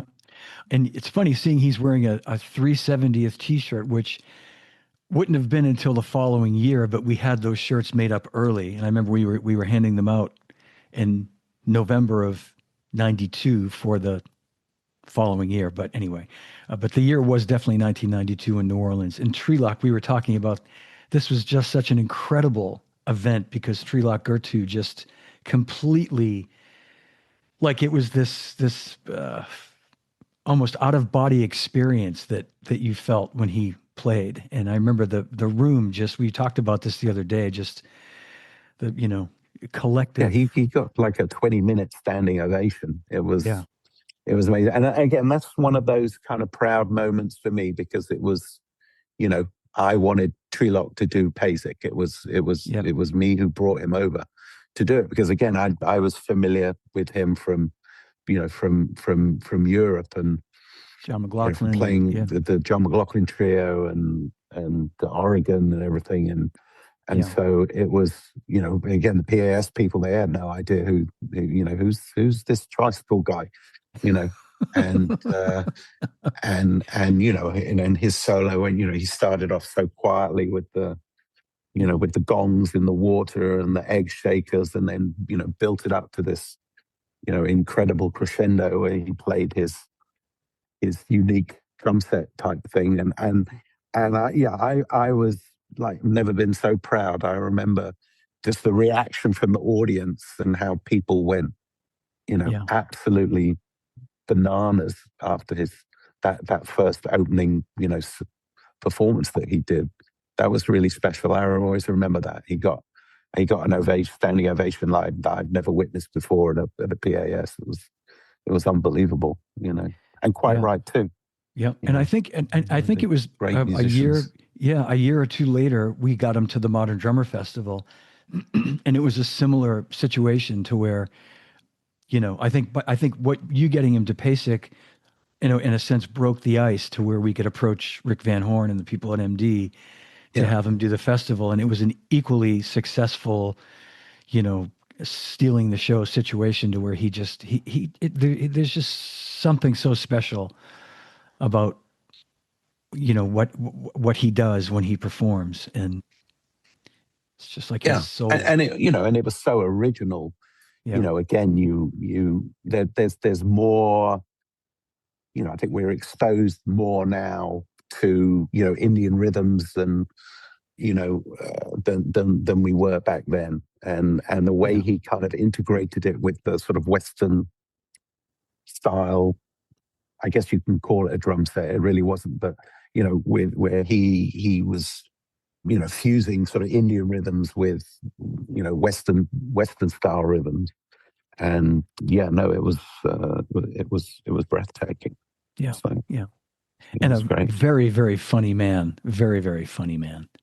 Very funny man. Very funny man. Well, I'm sensitive to your time, and I'm gonna just sort of breeze through a few more photos that I want to share with everybody. And when this becomes an audio podcast, I apologize to all of those who can't see these pictures because there's some pretty special photos that we're showing during this show. So watch the YouTube video and get the full effect. There's some really classic ones that you sent me. This one with you and our friend Vinny Colaiuta and Tim Landers. And was this from Koblenz, Colin? Was this No, from that's the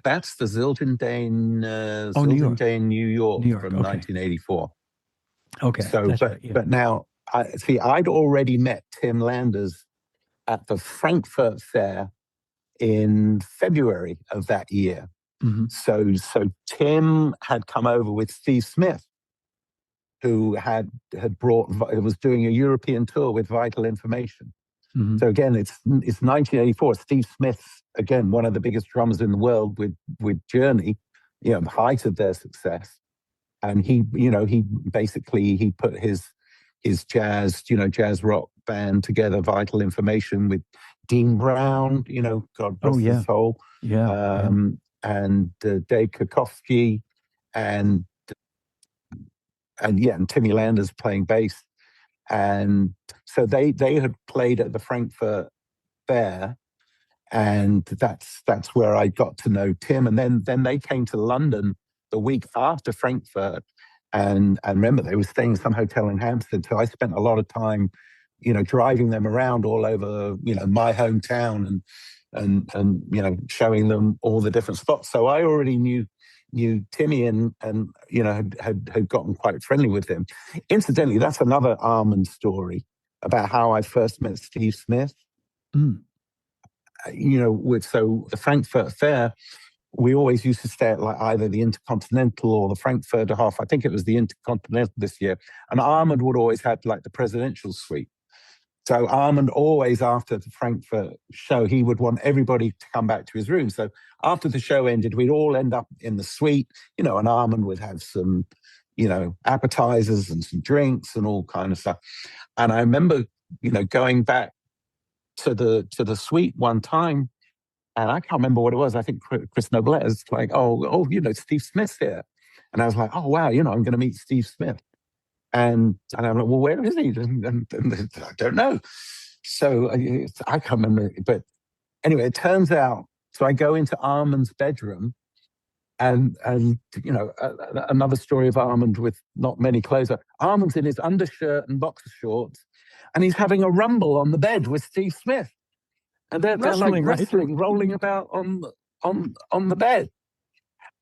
And and they're laughing and goofing around. And it's the funniest thing in the world. And I'm like, what is going on? I can't, they started off arm wrestling or something, but it ended up with a full, Oh my rumble. God. And they're rolling about on the bed.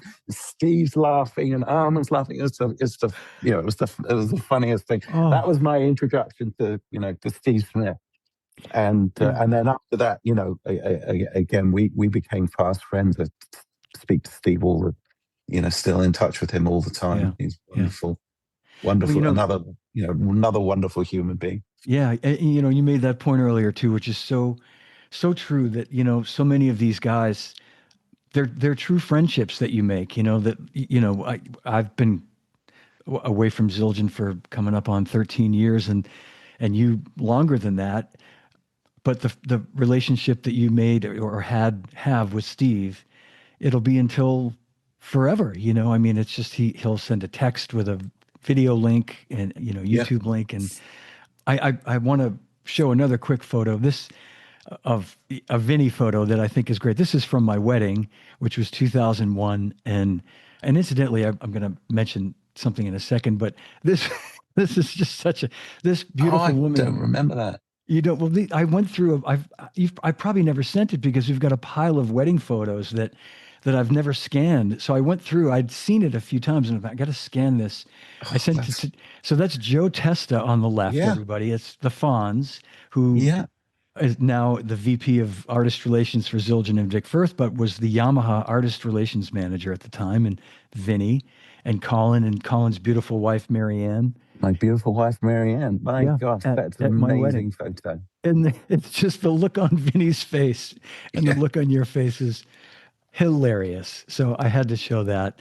And there's that's great. Yeah, and I'll send you these. You have to send me that. I haven't got that. I say I don't often speak with Vinny, but we text. Like Yeah, out of the blue, he'll send me some like crazy picture of, yeah. it, I'm going to text this to both of you guys. This one too. This is, you know, probably Vinny making fun of my Italian, relatives that were at the wedding or something, "Ah, boo, boo, boo." But I had so many good times with Vinny. I remember, being at Zildjian West, and we'd go out to dinner somewhere, and then he'd have some cassette or some rough mix of some record that he just played on, and we'd sit in the parking lot and listen to it, and just incredible. If there's any Vinny fans out there, make sure you've heard the Bill Myers record Images.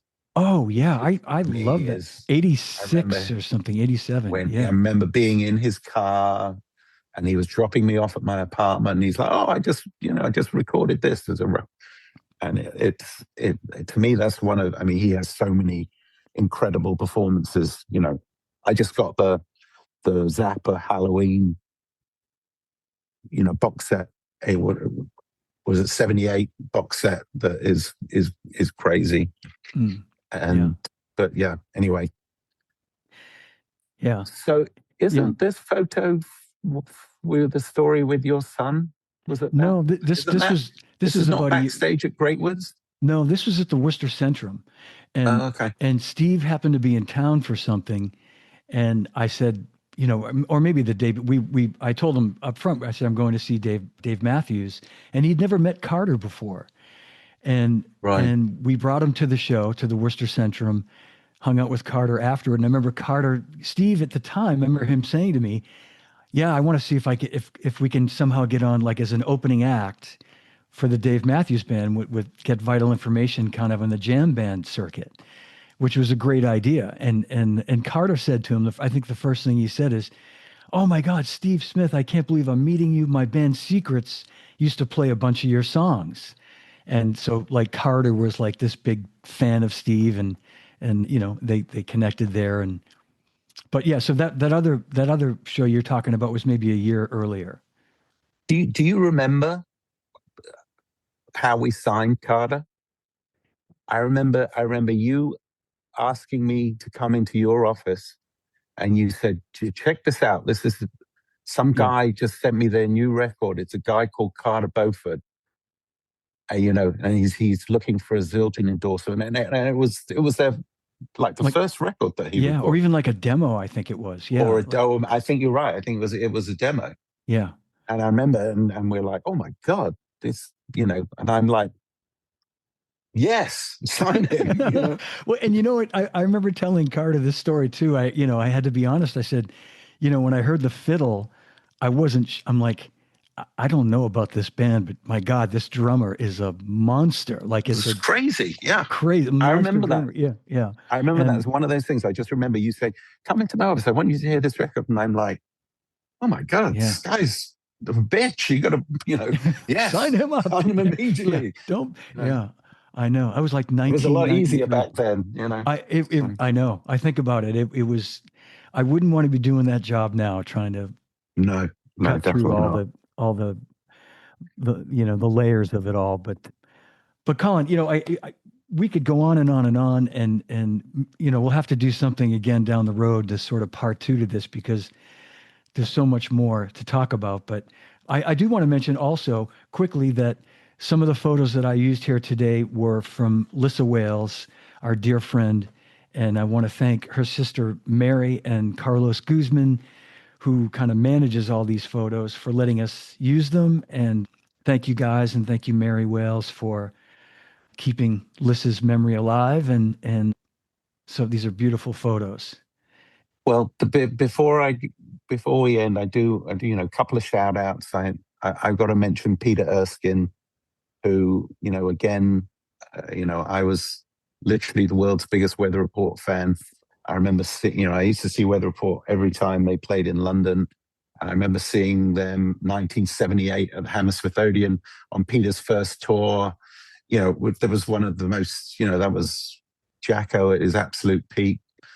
that was one of the most incredible concerts I ever saw. And then when I got to know Peter, I remember going to, would often go to his house in Santa Monica, and he'd give me all these bootleg tapes and all this, like his backstage pass from Weather Report and all this Wow. Weather Yeah. Report memorabilia. And again, I like pinch myself. And, when he produced the Jacko, the birthday concert thing, he was playing me all that, and all those tapes that later came out as the legendary live tapes. He'd given me like rough bootlegs of like copy. I remember you Not for playing anyone. those. Yeah, I do. I remember you And, playing those in your car. Yeah. and so that was like a dream come true. And Dennis is very, very important figure in my life. Mr. Chambers was, again, we talk about lifelong friends. I'll never forget seeing him live for the first time. That again was life altering when he was playing with Sco. The first tour he did with them, I saw them at Jonathan Swift, so he's playing the yellow Slingerland kit, and that was just mind blowing. Just completely blew me away. And from that moment forth, I was, world's number one Dennis Chambers fan, and again, great, great, great friend. Have to mention, when you talk about friends and loyalty and people that stick with you through thick and thin, Mr. Adam Nussbaum, I have to mention my very, very good friend Adam. Absolutely. Yeah, there's at the NAMM show with Dennis. Great guy. Adam, and he played in Hilton Head. He played near here back in April, and it's like I haven't seen him play for a while. And it was like seeing him play the first time all over again. Yeah. Blew me away. He was incredible. Can I just tell a quick Dennis story, and which involves you, of course? So I'd been to interview for the Zildjian job a couple of times, and basically we had come to terms with it, and it was maybe the spring of 1989, and my start date was going to be May 1st. I was working for Drum Workshop. Even though I was living in Boston, I was still working for Drum Workshop in California, so I was trying to make the transition smooth for Don Lombardi. So I had about a month between when I officially was hired and when I was going to start. So anyway, long story short, you called me one day and said, "John, it's Colin. Dennis Chambers is playing tonight at the Regatta Bar with Mike Stern and Bob Berg, and Lenny and I are going." And Lincoln Goines on bass, and you have to come. Have you ever seen Dennis? I said, no, I've spoken to him on the phone when I've been at DW, but I've never met him. I'd love to meet him. So I came to the show, and it was the same thing you just said, Colin. I remember sitting there with you and Lenny, and that was the night Lenny yelled during the drum solo, "Pay that drummer more money." Do you remember that? I'll never forget it. It was like, it's etched in my brain. But Dennis, yeah. I mean, it was completely life-changing to see him play. And then during the drum solo, when he was doing his classic, playing the hi-hat and the double pedal, the double bass drum at the same time, and the towel, like, a bottle of water thing. Yeah. And it was unbelievable. And it had the same effect on me. And and every time after that, really just.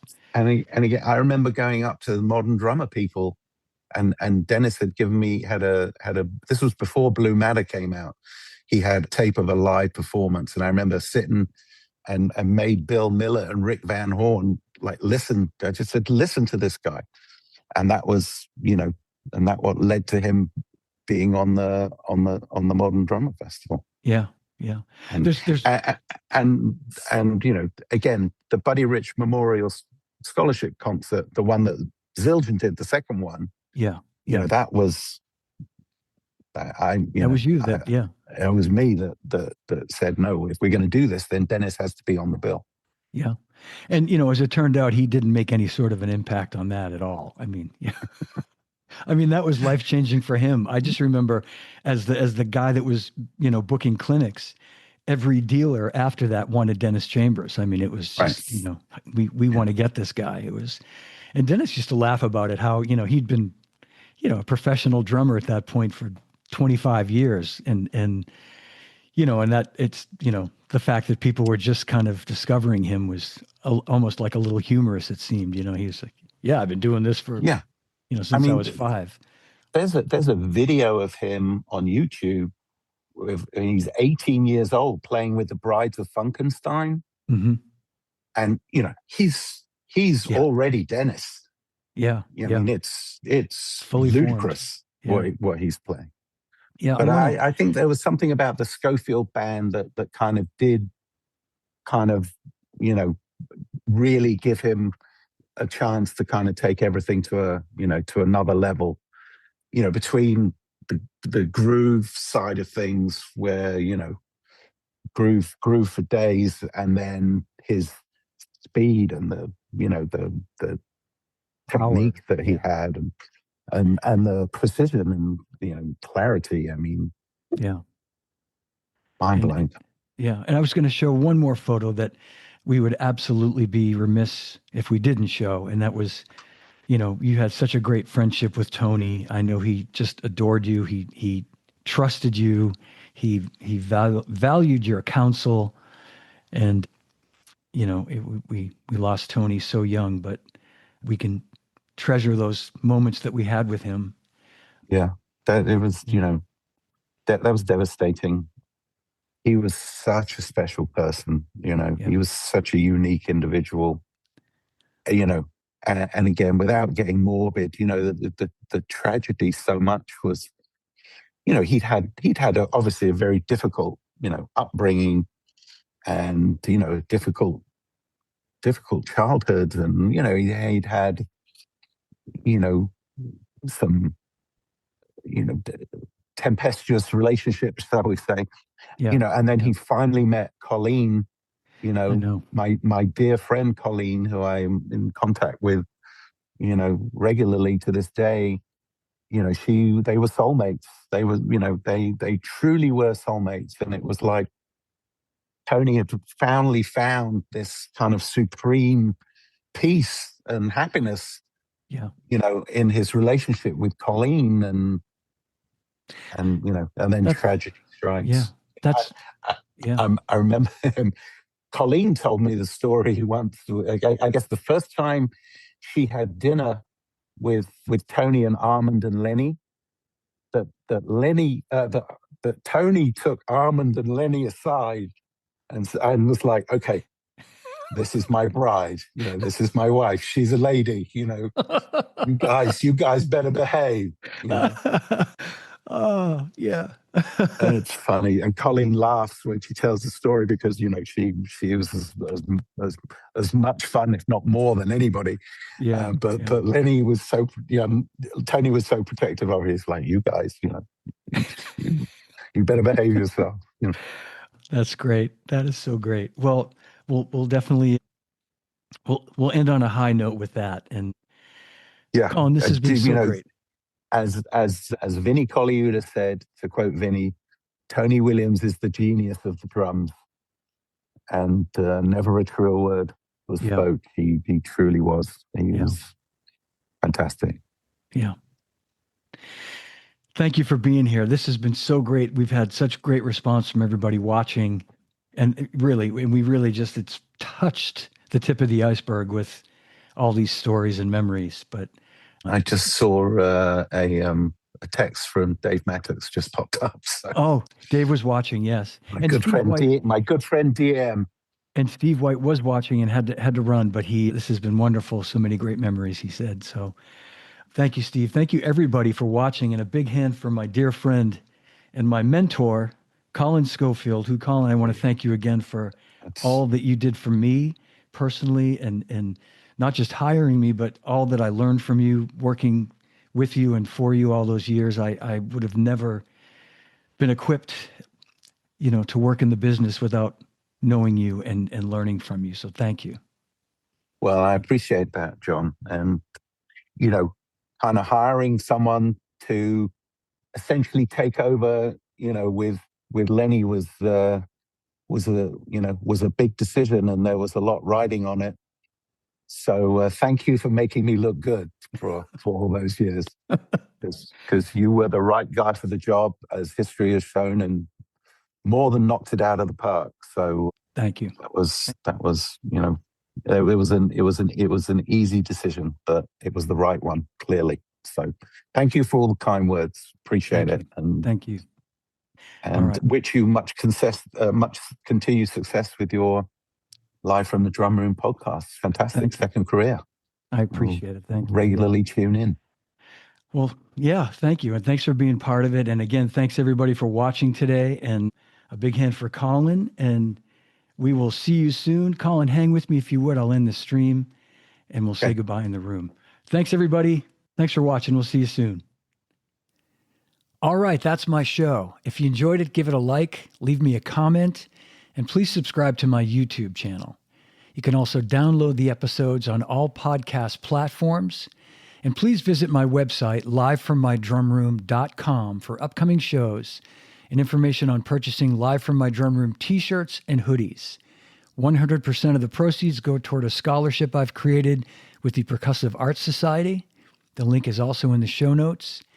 And you can contact me through my website or at livefrommydrumroom@gmail.com. And remember, no drummers are harmed on any show. And drummers, when in doubt, leave it out. Thanks for watching. Thanks for listening. And I'll see you again real soon.